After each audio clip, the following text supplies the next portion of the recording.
신앙 고백 하겠습니다. 나는 전능하신 아버지 하나님 천지의 창조주를 믿습니다. 나는 그의 유일하신 아들 우리 주 예수 그리스도를 믿습니다. 그는 성령으로 잉태되어 동정녀 마리아에게서 나시고 본디오 빌라도에게 고난을 받아 십자가에 못 박혀 죽으시고 장사된 지 사흘 만에 죽은 자 가운데서 다시 살아나셨으며 하늘에 오르시어 전능하신 아버지 하나님 우편에 앉아 계시다가 거기로부터 살아있는 자와 죽은 자를 심판하러 오십니다. 나는 성령을 믿으며 거룩한 공교회와 성도의 교제와 죄를 용서받는 것과 몸의 부활과 영생을 믿습니다. 아멘. 91장 찬송하고 말씀을 봅니다.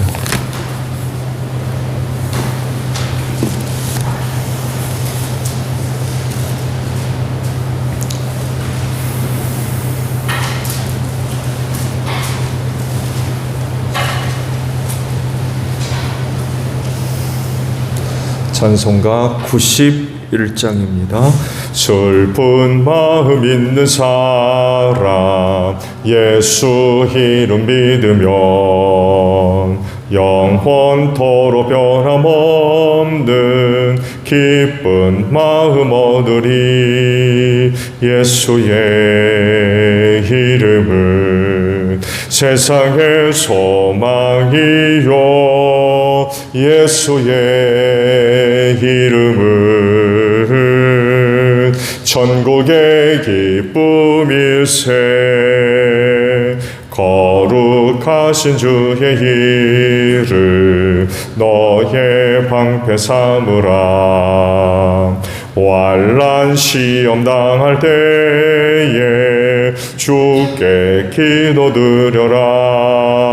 예수의 이름은 세상의 소망이요 예수의 이름은 천국의 기쁨일세.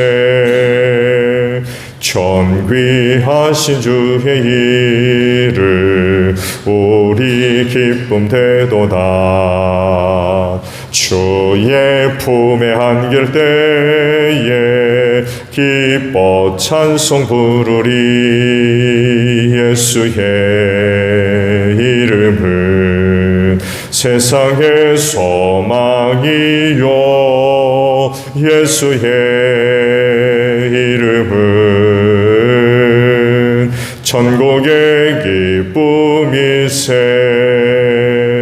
우리 갈 길 나간 후에 보좌 앞에 나아가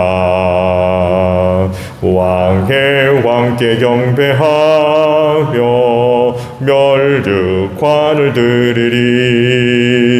예수의 이름은 세상의 소망이요 예수의 이름은 천국의 기쁨일세.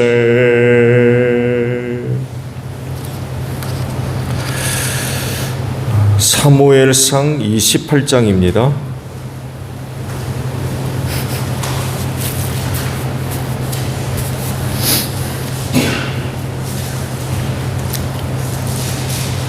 사무엘상 28장 1절로 14절까지 봅니다.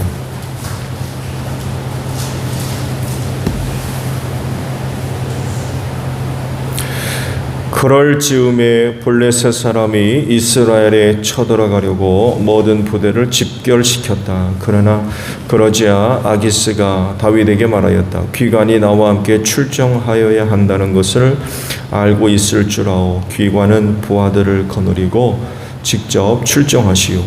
다윗이 아기스에게 대답하였다. 그렇게 하겠습니다. 이 종이 무엇을 할 수 있는지 임금님이 아시게 될 겁니다. 아기스가 다윗에게 말하였다. 좋소. 귀관을 나의 종신 경호대장으로 삼겠소. 사무엘이 이미 죽어서 온 이스라엘 백성이 그의 죽음을 슬퍼하며 그를 그의 고향 라마에 장사 지낸 뒤였다. 그리고 사울이 나라 안에서 무당과 박수를 모조리 쫓아낸 때였다.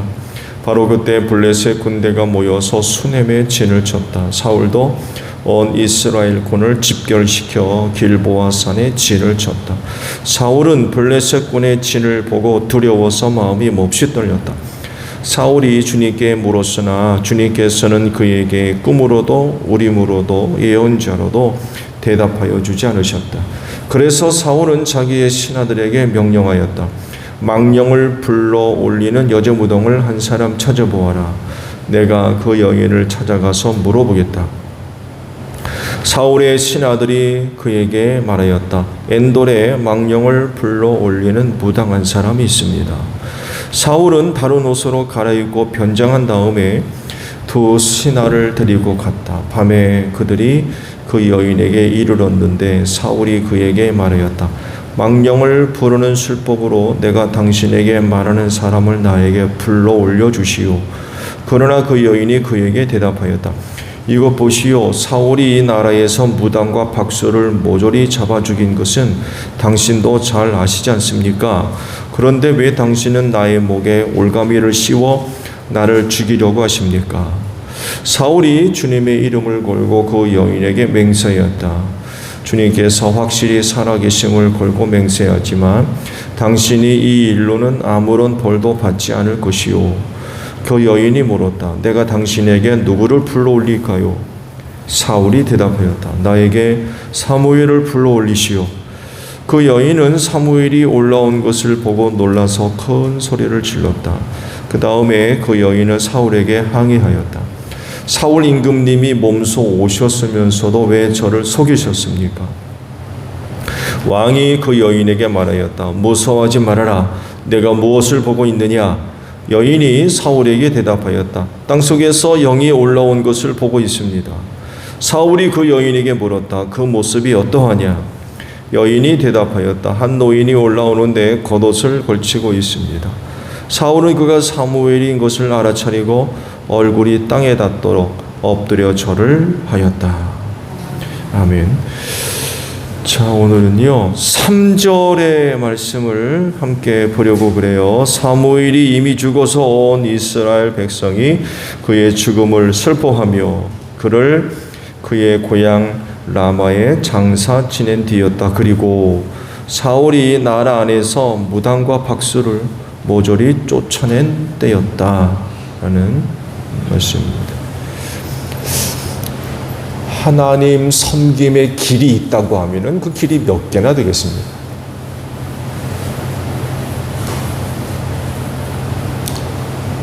뭐로 가도 뭐 서울만 가면 된다, 뭐 그런 얘기도 있죠. 어디로 가든 서울만 가면 된다. 그런가요?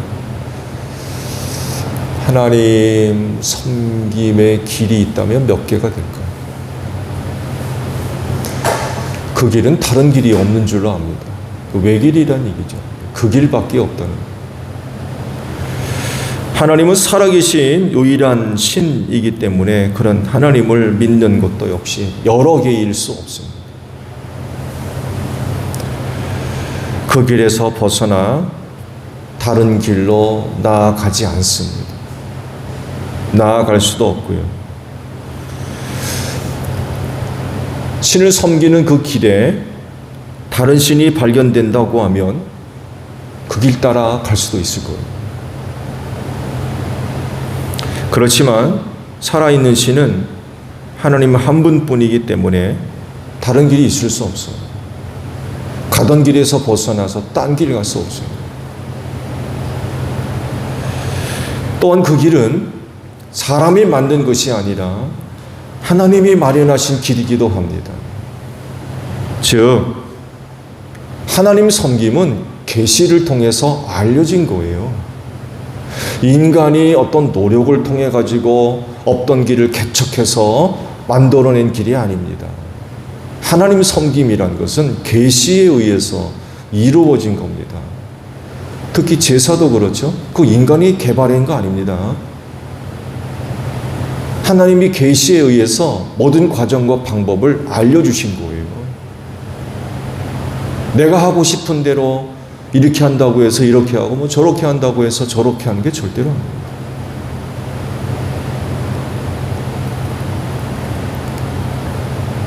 성막도 그렇고 성전도 그렇고 계시에 의해서 이루어진 것들, 만들어진 것들입니다. 사람이 갖고 있는 어떤 뭐 방법이나 과정에 의해서 개척되어지고 개발된 것이 절대로 아니라는 것입니다. 인간의 어떤 노력에 의해서 또 행위를 통해서 발견된 것이라고 하면 그 길 따라가도 괜찮을 거예요. 그렇게 해서 발견된 거니까. 근데 여러분, 기독교의 신이 인간의 노력에 의해서 발견된 겁니까? 그렇지 않습니다. 그것도 역시 계시에 의해서 알려진 신이에요. 곧 하나님께서 당신 자신을 인간들에게 나타내 보이셨어요. 그분이 바로 하나님이십니다. 그렇기 때문에 그 길로만, 그 방법으로만 가능합니다. 그래야 하나님을 참되게 섬길 수 있어요. 뿐만 아니라 섬기는 하나님이 누구인지 바르게 알 수 있는 거죠. 근데 하나님께서 선택하신 이스라엘은 그러지를 않았어요. 특히 사사시대 때 잘 보여주죠. 사사들이 살아있을 때는 하나님 잘 섬기다가 사사가 죽고 나면 딴 길 가요. 이방 나라가 섬기는 우상들을 섬기는 거예요. 그러다가 또 혼나면 제자리로 돌아와서 하나님을 또 섬기다가 사사가 죽으면 또 딴 길 가고, 그런 모습들을 보여줍니다. 그러니까 끝까지 하나님만 섬기지 않았던 거죠. 그리고 그 결과가 뭐예요? 나라가 쫄딱 망합니다. 포로로 붙들려가고 나라가 망합니다. 적과 꼴이 우른다고 하는 은혜의 땅에서 쫓겨나요.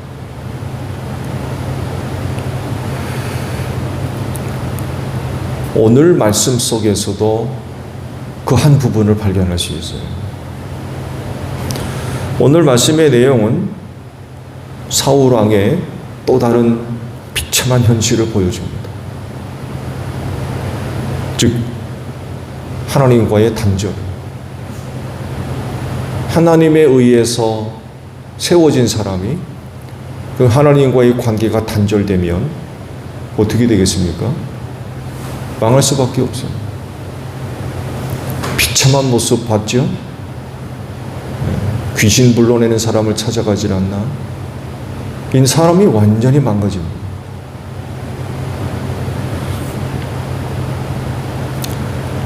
하나님과 관계가 단절돼 버리니까 곧바로 딴 길 갑니다. 귀신 쫓아갑니다. 신접한 여인을 찾죠.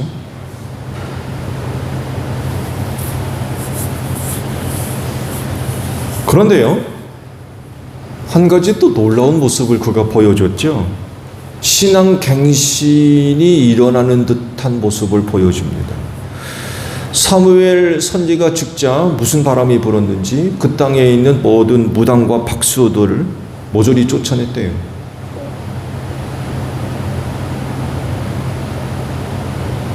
사울이 하나님을 제대로 섬기기로 작심을 한 모양이죠. 왜 그랬을까요? 사무엘을 장사 지낸 시점을 기점으로 해서 이런 일을 벌였어요.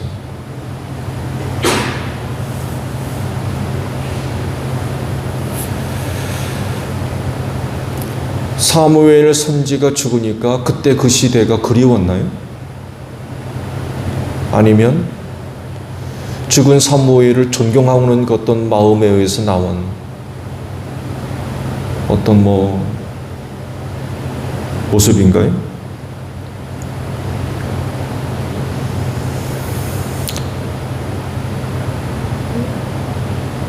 하나님 보시기에 꽤 만족스러운 그런 그 모습이 잠깐 나타나요. 그런 사람들을 절대로 용납하지 말라고 그러셨거든요. 근데 문제는 사울이 이때 보여주었던 태도, 모습이 오래가지 않습니다. 블레셋이 금방 쳐들어왔어요. 사무엘이 죽었다라는 소문을 듣고는 군대를 일으켜서 금방 쳐들어왔어요. 그러자 블레셋 군대를 두려워했던 사울이 이상한 짓을 하기 시작합니다. 자기 손으로 그 땅에 무당과 박수들을 다 쫓아낸 사람이 귀신 불러오는 사람을 찾아요. 이유가 있었죠. 하나님의 뜻을 찾으려고 아무리 애를 써도 하나님이 나타나지를 않는 거예요. 말씀도 안 주시고 환상도 안 보여주시고.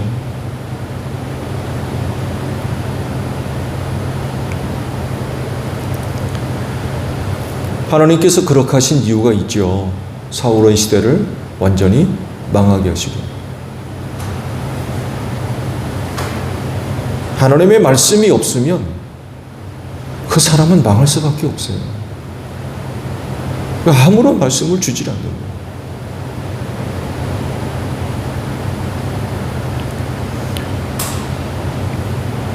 그래서 앞뒤 사울이 보여준 그런 그 모습을 보게 되면 180도 완전히 다르지요. 박수나 무당을 쫓아냈던 사람이 언제이고 다시 무당을 찾는 이런 모습을 보여줍니다. 그만큼 사울은 영적으로 철저하게 무너졌고요. 심적으로도 굉장히 불안해요.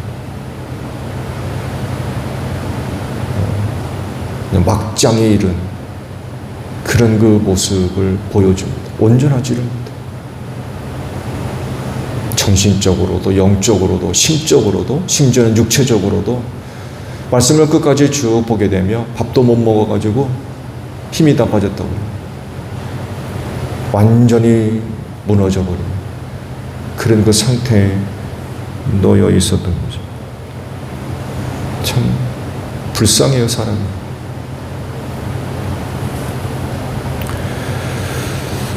사울이 보여주는 이런 이중적인 모습은 오늘날 하나님을 섬기는 그리스도인들에게도 아주 소중한 교훈을 보여주십니다.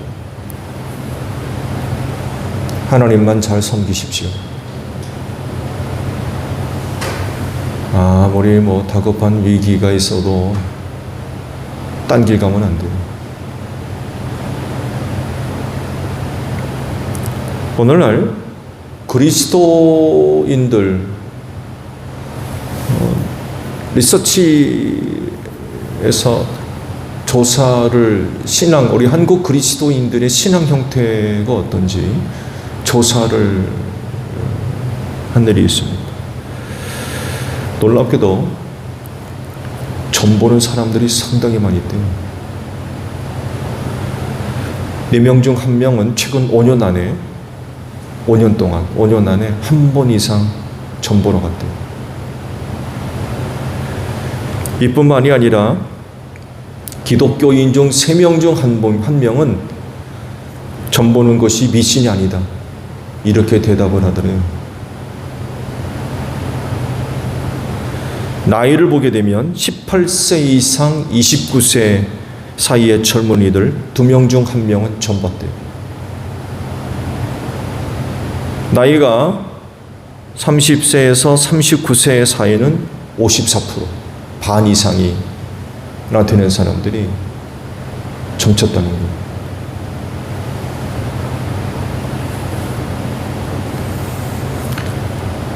현실입니다. 앞서 말씀을 드린 대로 하나님 섬김과 신앙의 일은 딴 길 없습니다. 하나밖에 없어요. 그 길을 걷다가 점 보러 가는 거예요. 점 보러 갔다 오고 점 치러 갔다 오고 오늘 운세가 어떠느니 그런 거 보고 있는 거예요. 그게 미신인 것도 알지도 못해요.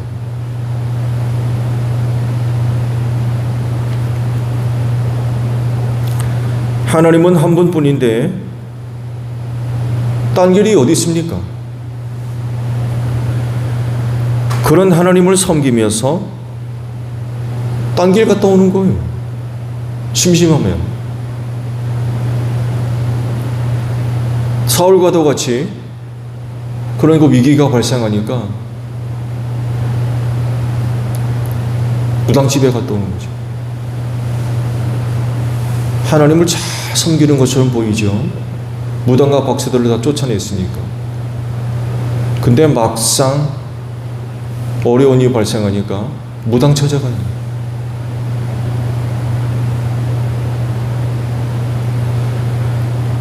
이중적인 모습이죠. 하나님은 이런 거 절대로 용납하지 않으셨습니다. 나 외에 다른 신은 없다고 그랬습니다. 곧 나만 섬겨야 된다는 거예요. 율법에 의해서도 무당과 박수들 살려두지 말라고 했어요. 다른 신 섬겨서는 안 되기 때문이죠. 오직 하나님 한 분만 섬기라고 하셨어요. 그래서 계시하신 그 길로만 나아가야 되는데 예수 그리스도를 통하여서 하나님 앞으로 나아가야 됩니다. 그 길 하나밖에 없어요. 딴 길이 어디 있습니까?